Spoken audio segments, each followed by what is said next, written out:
Hello everybody, so today I want to talk about trigonometry. The topic we need to prove about this one. So now I want to show you how to answer.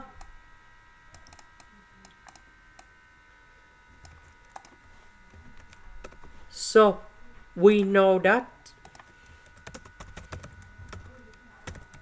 tan x, that is about sine x over cosine x. Now we need to change tan x into this one, and we put the power 2 in here.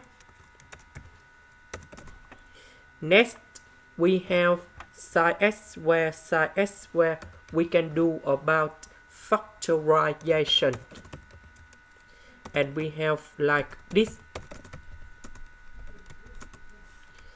Next we have 1 over cosine x,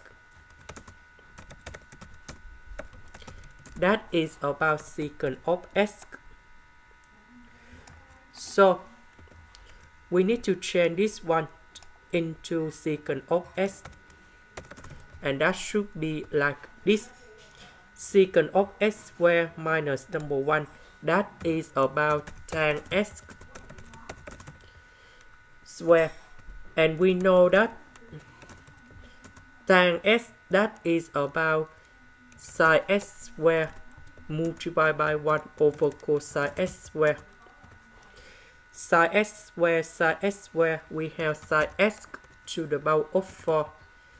This one we change by secant of x squared, and that is the final answer. This is the end. Thank you for watching.